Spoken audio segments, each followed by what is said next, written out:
সংসারে আমাদের জীবনে যখন কোনো সুখ বা দুঃখ আসে, তার জন্য আমরা কাউকে না কাউকে অবশ্যই দায়ী করে থাকি, তাই না? এই ব্যক্তি আমাদের সাথে এরকম কাজ করেছেন, তাই আমার সাথে এমন হলো।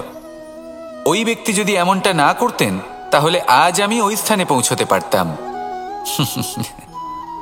সবই আপনার দৃষ্টিভঙ্গির ওপর নির্ভরশীল, আর যদি আপনার দৃষ্টিভঙ্গি এমন হয়, তাহলে তা অনুচিত। সত্যি কথা বলতে, এই সংসারে ভিন্ন ভিন্ন ধরনের মানুষ আছে।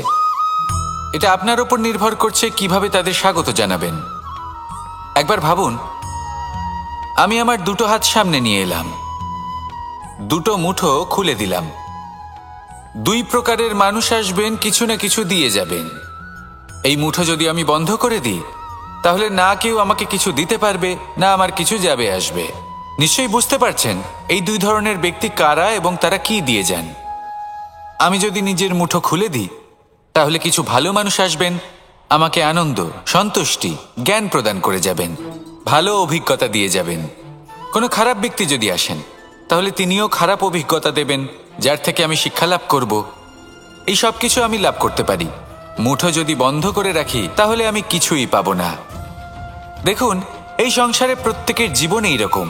প্রত্যেকের জীবনে সবকিছুই আছে, ভালো খারাপ দুই মানুষই আছে। ভালো অভিজ্ঞতা আছে, খারাপ অভিজ্ঞতা আছে। নির্ভর করছে আপনার ওপর যে আপনি কি করবেন, এনাদের স্বাগত কিভাবে জানাবেন, কার থেকে কি বুঝবেন, কি শিখতে পারবেন, আর কোন দৃষ্টিভঙ্গি নিয়ে অগ্রসর হবেন। এটাই নির্ধারণ করবে যে আপনার জীবন কেমন হবে। আসুন আমার সাথে ভালোবেসে বলুন, রাধা রাধা। জীবনে যখন কোনো ব্যক্তি নিজের লক্ষ্য প্রাপ্তির জন্য নিরন্তর পরিশ্রম করতে থাকেন, চেষ্টা করতে থাকেন, তখন তিনি কষ্ট অনুভব করেন। কখনো শারীরিক কষ্ট, কখনো মানসিক কষ্ট। এবার উনি এটা ভাবতে থাকেন যে আমি কি উচিত করছি নাকি অনুচিত করছি। কারণ অন্যদিকে এমন একজন ব্যক্তিও আছেন যিনি একদমই পরিশ্রম, চেষ্টা করছেন না। তিনি মদিরা পান করেন, বিলাসিতায় জীবন কাটান, অলস প্রকৃতির হয়ে ওঠেন, নিদ্রাতে বিলীন হয়ে থাকেন আর ভাবেন যে তিনি সুখ লাভ করছেন। কিন্তু এরকম কেন হয়? কারণ যখন আমরা সৎ পথে থাকি, উচিত পথে চলি, লক্ষ্য প্রাপ্ত করার জন্য চেষ্টা করতে থাকি, তখন আমাদের ভেতরে থাকা নেতিবাচক শক্তি এবং পাপ এই দেহকে ত্যাগ করে দেয়। আর এই অনুভূতিটাই আমাদের দুঃখের অনুভূতি দেয়, কষ্ট দেয়। এবার সেখানে যদি আমরা কুপথে চলি, অনুচিত পথে চলতে থাকি, তাহলে আমাদের ভেতরে থাকা পুণ্য এবং ধনাত্মক শক্তি আমাদের দেহ ত্যাগ করে দেয়। আর এই অনুভূতির কারণেই আমরা সুখ অনুভব করি।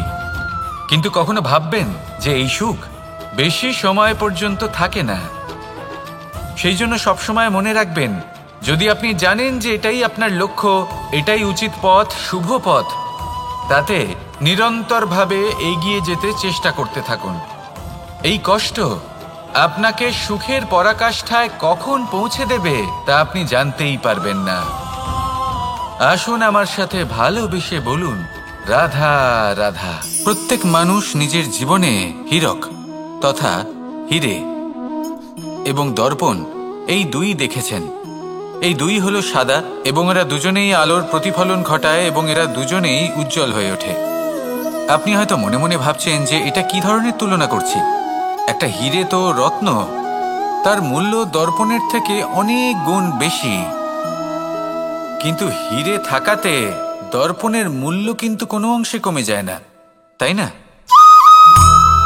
মানুষ যখন হিরে নিজের হাতে নেয়, তখন সবার আগে কি খোঁজে? দর্পণ, যাতে তার মধ্যে দিয়ে দেখে সে বুঝতে পারে যে সেই হিরে আদৌ তার শোভাবর্ধন করছে কিনা, তাকে ভালো দেখাচ্ছে কিনা, প্রসাধনের জন্য সেটা ব্যবহার করা ঠিক হবে কিনা। অর্থাৎ